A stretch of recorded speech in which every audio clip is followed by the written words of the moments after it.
Ladies and gentlemen, boys and girls, friends and enemies, Pokemon players, welcome back to Project Pocket Monster Rebalancing Pokemon.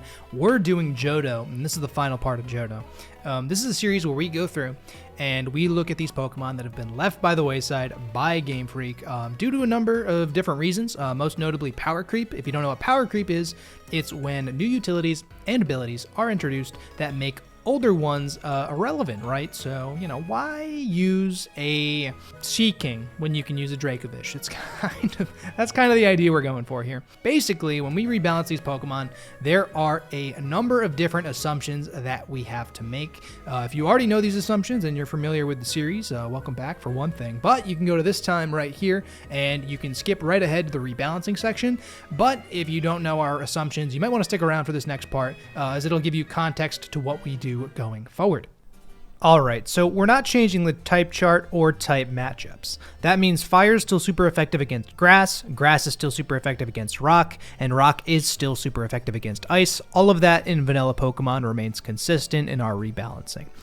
We're not changing the effects of abilities. Instead, we're going to opt to change worse abilities for better abilities that still fit the Pokemon thematically. We're not going to change the base power, power points, or accuracy of any moves. That means we're not going to be giving something like Fire Spin 80 base power, or Dynamic Punch 20 PP, or making Blizzard an 100% accurate move. All the moves are going to stay consistent as they are in vanilla Pokemon. Now, the most important assumption is that these changes have to fit thematically, so we're not going to be giving something like Quagsire's Sacred Fire. Sure, it would be funny, but it doesn't make any sense. We're also not going to be giving a Pokemon like Charizard an ability like Storm Drain, because that doesn't line up with what Charizard is, nor how it's functioned in any games/lore. This is also a meta without Mega Evolutions, Z-moves, or Dynamaxing/Gigantamaxing, so we're not going to be creating Mega Evolutions, creating custom Z-moves, or including Dynamaxing/Gigantamaxing in our rebalancing. It is just the base Pokemon. So remember guys, if you enjoy the content, make sure to leave a like, comment, and subscribe. And without further ado, let's get started.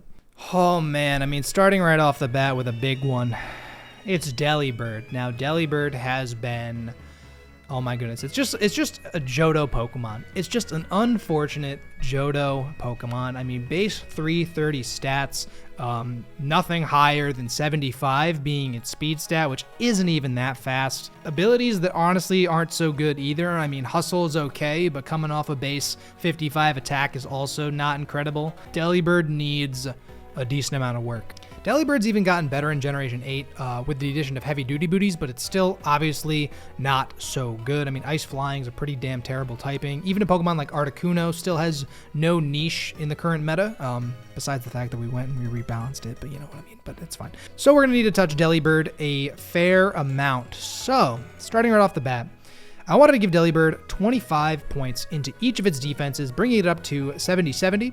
I wanted to give it 30 into its special attack, as well as 25 more into its speed.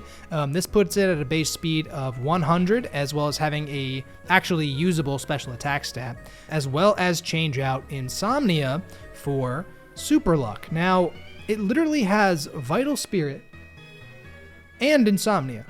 Both of those abilities do the exact same thing. Both of them mean you cannot be put to sleep. I do not know if Game Freak even cared a little bit about this thing, but gosh darn it, we're getting rid of Insomnia for Super Luck. Why have two abilities that are exactly the same? I will never know. Masuda, what are you doing with your team? Yeah, no, these stat changes make Delibird faster, give it an ability to actually hit hard with stuff. I mean, a Hurricane, an Ice Beam, as well as a couple different moves we're going to be giving it, means that Delibird is actually maybe even a little bit usable as an Ice Flying Rapid Spinner. But really, let's just talk about Delibird in its entirety. Let's go through its moves. I wanted to give it a whole bunch of different stuff. So, same type of attack bonus, I wanted to give Delibird Ice Ball, Frost Breath, Glaciate, and Acrobatics. As far as coverage moves go, I want to give it Knock Off, Spit Up, and Mirror Coat. And then setup and support, I want to give it Haze, Defog, Feather Dance, Sleep Powder, Stockpile, Swallow, Perish Song, Encore, Heal Bell, Magic Coat, Healing Wish, and Switcheroo. Now I wanted to get all of those moves out of the way, lay it all out on the table for you guys, because Delibird needed almost a complete overhaul. I mean, being an Ice Flying type, there's not exactly a ton I can do to save it besides buff its stats to incredible lengths. but I feel like we've given it a few different tools in order to have it succeed. So let's just start going through it, right? Cards out on the table. This is everything we're going to be giving to Delibird. Let's talk about some of the most notable additions to its moveset, right? Knockoff gives Delibird the option of knocking off the opponent's item. Obviously, Knockoff is one of the best moves in the game, and I feel like Pokemon like Delibird should absolutely have it. Defog gives Delibird another option to remove hazards. I mean, obviously it has access to Rapid Spin, but it's literally a bird. Pretty much every single bird gets defog, so I wanted to make sure to give it defog. Haze prevents setup sweepers, even though Delibird obviously is not going to be taking a ton of attacks anyway, really have the option to use Haze. But I figured it makes sense. Delibird's an ice type. Really, the big things are Sleep Powder, Encore, Heal Bell, Healing Wish, and Switcheroo. So, being base 100 speed and having a special attack stat of 95 means that you can effectively run a Choice Specs set if you really want to. You can run a Choice Specs Ice Beam, Choice Specs Hurricane. Having access to Switcheroo means that you can kind of trick the opponent. You can cripple its walls in conjunction with using Knockoff, in conjunction with Sleep Powder as well. I mean, I figured Sleep Powder made sense because Delibird is based, obviously, on Santa Claus, and, you know, kids got to be sleeping to deliver presents, so Delibird should have the ability to put the opposing Pokemon to sleep. I didn't want to give him Spore. I figured that was actually too much, but Sleep Powder, to me, makes a little bit of sense for Delibird. It's not entirely accurate, but it gives Delibird a chance to actually put in a little bit of work with either U-Turn, Rapid Spin, Knockoff, you name it, right? Healing Wish. Delibird is obviously a very frail Pokemon, but if it ends up being a little bit faster than the opponent, it can Healing Wish and it can bring in another teammate who can actually, you know, do some work to the opponent. Delibird itself does have access to Freeze Dry as well, so it is able to hit water types for pretty decent damage, and especially if it is a Choice Spec set or even like a Life Orb set. Life Orb Freeze Dry is absolutely going to hurt those Toxapexes, it's going to hurt those Swamperts, it's going to hurt those Quagsires, you name it, right? As well as Choice Specs Hurricane is super duper a real thing.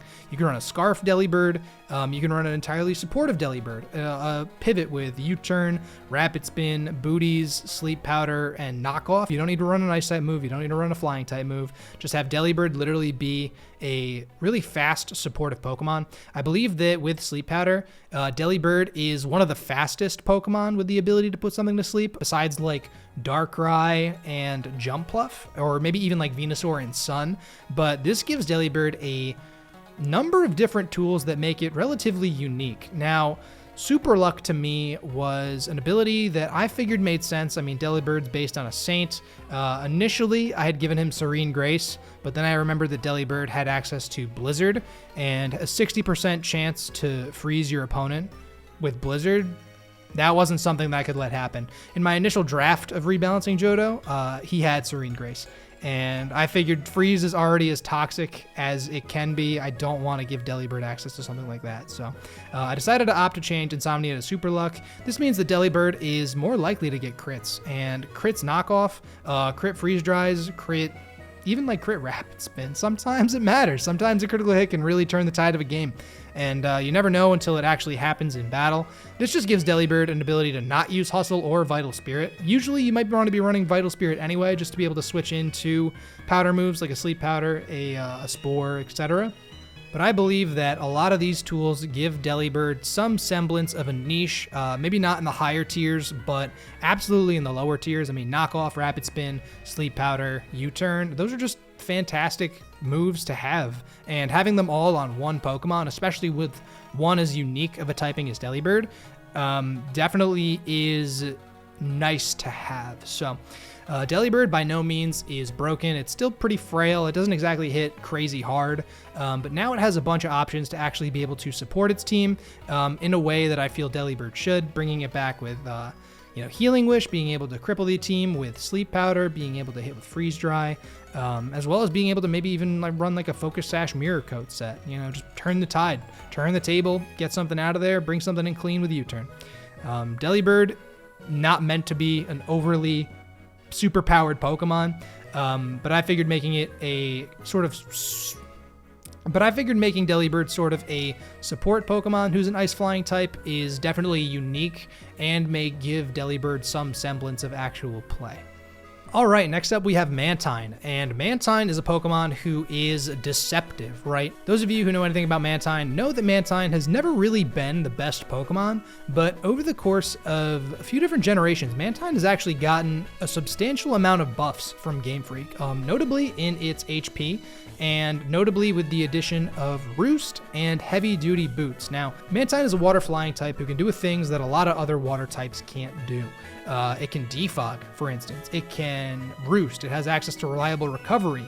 It can eat a ton of special hits. I mean, it can eat electric type hits as well. Even though it has a 4x weakness to them, it can eat a Volt Switch. It can eat flamethrowers, ice beams, Giga Drains, pretty much anything that's thrown at it. It has flying type, so it's immune to Earthquake. It's a water type, so it can scald things. I think that Mantine is relatively underrated as a Pokemon. Being able to just kind of cripple the team with Toxic and kind of work as a very stall-based water flying type, I think is really, really interesting, because the only other water flying types off the top of my head, I think Pelipper, I think Swanna, I think Gyarados, and obviously all of them function very differently to Mantine. And I think that Mantine is a pretty good Pokemon, all things considered. It needs to be able to fit to your team. You need to kind of use it to its strengths. If you need a really good ground type check, if you need a really good Pokemon to just kind of eat hits, especially with Water Absorb, a really good water type check, Mantine absolutely is. I mean, Mantine is a water type who beats other water types because of its access to Hurricane, Toxic, and Water Absorb, being able to just eat whatever Scald is coming your team's way. I think that Mantine is actually pretty serviceable, and for that reason, I'm not going to be touching it in this rebalancing. That's something that surprised me, but I think that the more I looked at Mantine, the more I was actually impressed with the kit that it had. And next up, we have my boy Skarmory. Those of you who know me know I love steel types. Skarmory is insane. Steel flying, 140 defense, even a decent attack stat, an 80. I mean, sturdy, it has spikes, it gets roost, whirlwind. I mean, Skarmory has always been a monster, always been a stall monster. I mean, steel flying is a fantastic type. As of Generation 8, this thing has access to Body Press as well. I think that Skarmory has always been a really, really good Pokemon, and those of you who have any sort of familiarity with singles competitive Pokemon know that Skarmory has consistently been an absolutely incredible Pokemon, a staple of the higher tiers. Steel Flying is a fantastic defensive typing. Combine that with the bulk spread that Skarmory has, as well as access to Sturdy and support moves and spikes, Stealth Rock, Roost, Toxic. Skarmory's so good. Skarmory's so good, and honestly, with Body Press, it only makes it even better as a like a Tyranitar answer and that sort of thing. So I'm not going to be touching Skarmory either in this rebalancing. And that brings us to Houndoom. Now, Houndoom is kind of an interesting case. Its stat spread's actually relatively solid, and Dark Fire is a pretty good offensive type specifically, but I feel that over the course of years, Houndoom has just been overall outclassed by a ton of different dark types, a ton of different fire types. Obviously, notably, Incineroar is just absolutely ridiculous. I mean, Intimidate, the same type, pivoting, etc. Houndoom really doesn't have any sort of niche in the current meta, and even its Mega Evolution was never that good. I mean, we're not including Mega Evolutions like in rebalancing Pokemon, but even then, it still could probably use some help. So there are a number of different things that I actually want to do to Houndoom and kind of give Houndoom in order to make it a little bit better and a little bit better at what it does. So I've edited Houndoom's stat spread to end in all sixes. So 76 HP, 76 attack, 56 defense, 106 special attack, 76 SPDEF, as well as 106 speed. Now, right off the bat, you're thinking, oh man, you got rid of some of its attacking prowess, right? In its special attack, in its attack. And honestly, I didn't make its defenses all too great either. Sure, I made it faster, but what's really going to be the crux of what Houndoom is doing? Well, obviously it comes in the abilities. Now, Dark Aura for Early Bird, and Stakeout for Unnerve. Now, Dark Aura is previously the signature ability of Yveltal. This gives Houndoom the ability to hit even harder with its dark type attacks, and is kind of a reason that I felt that nerfing its offenses was totally fine. Dark Aura in combination with 106 special attack means that your Dark Pulses are going to be hitting like crazy. Even your Sucker Punches are going to be hitting a little bit harder as well. I'm pretty sure Houndoom also gets access to Foul Play. If you wanted to run a physically attacking Houndoom set with Dark Aura Foul Play, you absolutely could. And Stakeout. Stakeout is the signature ability of Gumshoes, and what Stakeout does is it doubles the amount of damage that you do if the opponent switches out on that turn. So if you go for a Fire Blast and your opponent switches out to eat it, it's going to be doing twice as much damage to whatever comes in. I think that this makes Houndoom really solid, actually, as a mixed attacker, and especially in conjunction with 106 special attack. I mean, obviously we nerfed it a little bit, but that's only because of the access to the abilities we gave it. But let's get into Houndoom's moves, right? So right off the bat, I wanted to give Houndoom access to False Surrender, Lash Out, Power Trip, Burn Up, Mystical Fire, and Burning Jealousy. As far as coverage goes, I want to give Houndoom access to Poison Fang and Acid Spray, as well as Scorching Sands, Bone Rush, and Horn Attack. And then setup and support, I wanted to give it Taunt and Imprison. Now, most of these are just because of how it fits thematically. I mean, Mystical Fire is a great fire-type attacking move. Mystical Fire is something that makes sense for Houndoom. It's literally kind of like a mythical hellhound dog, so having access to that, being able to lower the opponent's special attack on a switch is super duper nice. Lash Out, Power Trip, and False Surrender, it's a dark type, so you know, obviously it plays dirty, it fights dirty, it has foul play, it has Sucker Punch. I figured that these moves also kind of made sense to give it. As well as Burning Jealousy. I think Burning Jealousy is also really cool. Poison Fang and Acid Spray. Now, a lot of Houndoom's Pokedex entries say that its flames are toxic, which is really interesting to me. So I decided to give it a couple of different poison type moves that already had access to Sludge Bomb. But Poison Fang, it gives it a physical poison type move that has a chance to badly poison the opponent, and Acid Spray lowers the opponent's def so that the follow-up Dark Pulse, the follow-up Flamethrower can absolutely do a truckload of damage to whatever comes in. Scorching Sands is just your obligatory fire-type coverage move that's been given to a lot of Pokemon in Generation 8. Bone Rush, again, it's a physical ground-type move, as well as makes sense because of Houndoom's connection to Hell. And Horn Attack, Houndoom has horns. Taunt means that Houndoom can kind of function better as a lead if you wanted to lead Houndoom. I mean, being able to kind of punch holes in the team and being able to prevent entry hazards is kind of valuable. I mean, Taunt is kind of an underrated move overall, and I wanted to give it access to Imprison as well because obviously Hell. But really, all this together with 106 speed, 106 special attack, access to Dark Aura to boost its dark type moves, or Stakeout to be able to highly damage whatever might come in to eat its attacks, means that Houndoom is now much bigger of an offensive threat. I mean, previously it would run something like a Life Orb. You have a chance to run Heavy Duty Booties too if you really want to.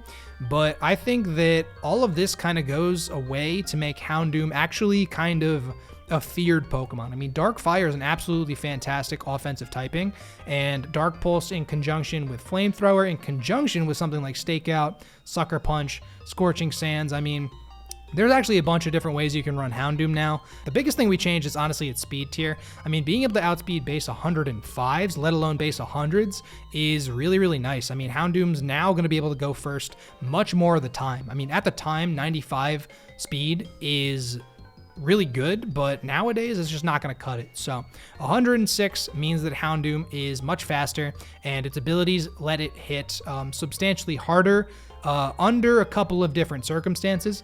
Now, Houndoom also is still a little bit weak to Aqua Jet, weak to Mach Punch, weak to Vacuum Wave, and still can't really take a hit on the physical side despite the slight buff we gave to its defensive profile. But I think that's totally fine. I believe Houndoom to be kind of a glass cannon, and I think that all of these tools in conjunction with each other give it a lot of different options to kind of mess with the opponent's team and be able to generate advantage for your team. Next up, we have Kingdra, and despite the PUBL right there, I think Kingdra is absolutely phenomenal. I mean, Water Dragon is a awesome defensive typing. I mean, being able to be 4 times resistant to fire. Look at that stat spread too. I mean, 95 across the board is a little bit middling, 75 in its HP and 85 in its speed as well. Not too terrible. 85 isn't incredibly fast, but Kingdra is bulky. It is being able to run a Dragon Dance physical attacking set, being able to run a Swift Swim special attacking set, a Life Orb set. You can run, there's so many different ways you can run Kingdra. I mean, I think that Kingdra is a pretty good Pokemon. Water Dragon is a pretty damn coveted type, and I think that Kingdra is totally serviceable as it is. Yeah, I mean, especially with access to Flip Turn and Scale Shot as of Generation 8, as well as Flash Cannon to deal with Fairy types, I think that Kingdra totally functions as a pretty good Assault Vest user. You can run it a Life Orb, you can run it, you know, Swift Swim Sweeper. There's a bunch of different things you can do with Kingdra. I mean, Scope Lens, Sniper is also kind of a real thing. Being able to run Scalds. I think Kingdra is totally fine. It's got a great typing, great stat spread. It's bulky. You can run it a whole bunch of different ways. You can kind of customize it to your team. So therefore, we are not going to be touching Kingdra at all in this rebalancing. Next up, we have Donphan, and Donphan is a pretty unique ground type. Notably, Donphan is a ground type with access to Ice Shard, as well as Rapid Spin and Knockoff, as well as a pretty strong Earthquake. Having access to Sturdy as well means that Donphan is pretty much guaranteed to do whatever it wants. If it wants to get up Stealth Rocks, if it wants to hit you with a Knockoff, or it just wants to do big damage with Earthquake, I think that Donphan's actually a pretty good Pokemon. Having that defensive profile as well, I mean, 90 HP and 120 defense is pretty good.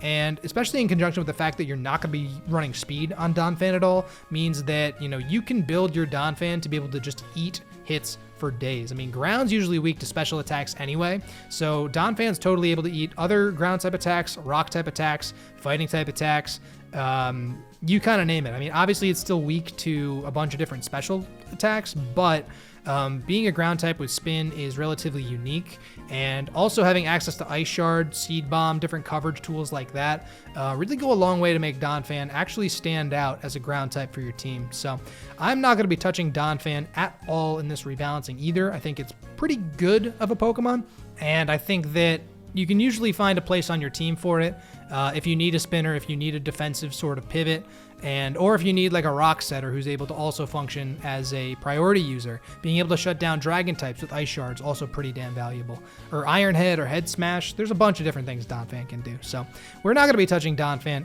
at all. Next up, we have Stantler, and Stantler is a Pokemon who, again, I rebalanced in the initial draft of rebalancing Johto, but since Arceus Legends has since introduced Weirdeer, I am not going to be touching Stantler at all, just because obviously we don't know how it would function with an Eviolite. I mean, being an Eviolite Intimidate user is pretty big. Stantler's coverage is not that incredible, but there are different number of things that kind of make Stantler unique as a Pokemon. I think Eviolite Intimidate specifically is pretty good. I mean, being able to, you know, take way less damage from physical hits is pretty valuable. And having a base speed tier of 85 and an attack stat of 95, especially as an unevolved Pokemon, is pretty all right. We haven't had a chance to see what Stantler can totally do as an Eviolite user, though, so therefore I am not going to be touching Stantler in this rebalancing either, even though I previously kind of had. In one of the initial drafts I had. But right now, we're not going to be touching Stantler.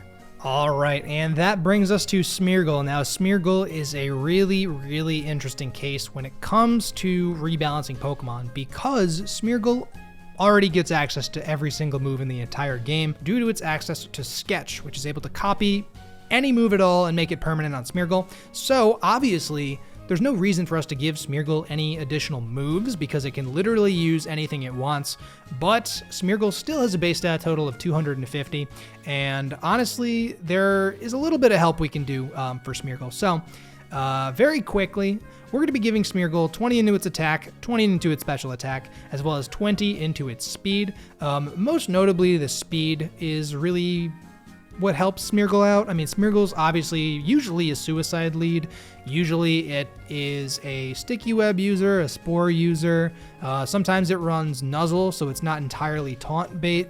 But Smeargle's a Pokemon that, just by its inherent nature of having every single move in the entire game, means that it's able to be run in a whole bunch of creative ways.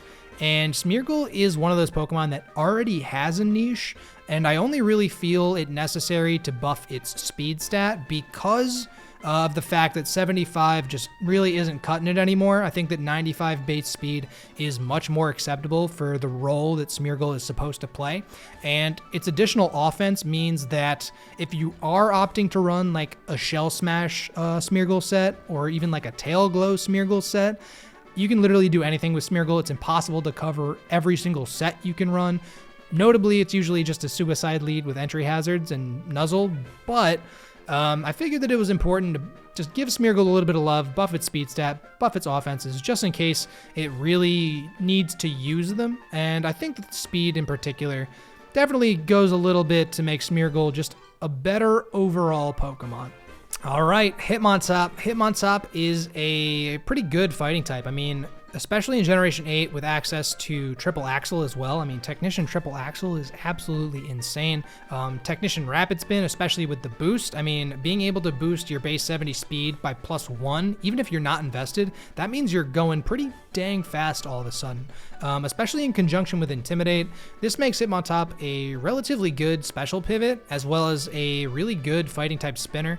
Obviously, not a lot of fighting types get access to Rapid Spin, as we previously mentioned with like Donphan. Not all the ground types get Rapid Spin. So I think that this makes Hitmontop incredibly unique and separates itself substantially from Hitmonchan and Hitmonlee as well. Notably, just the coverage of Triple Axle, Close Combat, Rapid Spin, as well as a couple different forms of Priority and Mach Punch, Sucker Punch, as well as Bullet Punch, Technician Mach Punch, Bullet Punch, Rapid Spin. I think that there's a large number of ways you can use Hitmontop, and therefore we're not going to be touching Hitmontop in this rebalancing. All right, and now we have Miltank, and Miltank is a Pokemon that in the first draft I initially didn't touch because I consider Miltank to be a relatively good Pokemon, but I realized that since we touched Tauros, I might as well touch Miltank. So starting right off the bat, I wanted to give Miltank access to immunity. Now, to me, it makes sense because Miltank is described, especially its milk, to be full of nutrition, puts you in good health, promotes growth, if you will, and immunity, just being immune to poison gives Miltank a niche as a normal type support Pokemon. Miltank's move pool is already ridiculous as well. I mean, it gets access to rocks, it gets access to reliable recovery and milk drink, it gets access to Thunder Wave, Body Slam, Seismic Toss, you name it. Thick Fat and Sap Sipper 2 are two of its best abilities. Usually you don't see Miltank running Scrappy at all, even though it's by no means a bad ability, but usually you'll see it as the Thick Fat set if you need a better answer to Ice and Fire types, or you see it as the Sap Sipper set if you need a better answer to Grass types. So I figured having immunity be in place of Scrappy was not a big deal. But I wanted to give Miltank 10 into its attack, 10 more into its defense, and take away 10 from its special attack, kind of mirroring the way we rebalanced Tauros a little bit, giving it a base stat total of 500, letting it eat hits a little bit better, as well as letting it hit a tiny bit harder. I mean, base 90 attack isn't incredible anyway, but I think that Miltank really only needed just a slight push to be better. Just kind of a little bit of a stat boost, a little bit of a bulk boost, as well as being entirely unable to be poisoned, I think is super valuable. I mean, you already had access to Heal Bell, so you could kind of negate status anyway, but just being able to do that right off the bat and not having to waste a move slot on Heal Bell, unless you obviously want to run it as a cleric for your team, is definitely very nice. As far as initial moves go, I really only wanted to give Miltank access to a couple things. I wanted to give Miltank access to Wild Charge, and I wanted to give Miltank access to Whirlwind. And Whirlwind's really interesting because it gives Miltank the ability to kind of phase Pokemon, especially with rocks, especially with T-Wave, Toxic, lets Miltank kind of function a little bit better as a support Pokemon, and especially on teams where, you're relying on that hazard chip, and if the opposing team doesn't really have a good answer to Miltank, being able to whittle down its answers to Miltank is super valuable. I think that Whirlwind kind of really goes well with what Miltank's all about. It just kind of gives Miltank a little bit of a phasing niche as well, if you want to run it as a phaser with its setup moves. So that is all we're going to be doing to Miltank. I think Miltank is a pretty serviceable Pokemon in its own right. Obviously reliable recovery, as well as a couple of different resists in Thick Fat, Sap Sipper, and now an immunity to poison. I think that Miltank is pretty good. I think that it's fast, it is bulky, it hits decently hard, and being a fast T-Wave user, being a fast rock setter, especially with a normal type, is already pretty unique and already kind of gives Miltank a niche. We just kind of made that niche a little bit bigger with some stat changes. Now that is going to be the last Pokemon that we rebalance, but let me just very quickly tell you why we're not going to be rebalancing these next few Johto Pokemon. So, Blissey. Moving on, Raikou, I believe, despite having hidden power no longer be a thing in Generation 8, Raikou is still fast, it's still strong, it's still a pretty decent electric type, especially having access to Scald nowadays. You can run a Calm Mind Raikou set, you can run Life Orb with Volt Switch, Scald, Thunderbolt, you can run a subset, Sub Calm Mind. Raikou has a number of different options going for it, and especially with access to Scald, I think that actually makes Raikou kind of ridiculous. I don't know why the hell they decided to give Raikou Scald, but you know what? It's okay. Kind of saves me the work because it puts it in a position where I don't feel the need to rebalance it at all.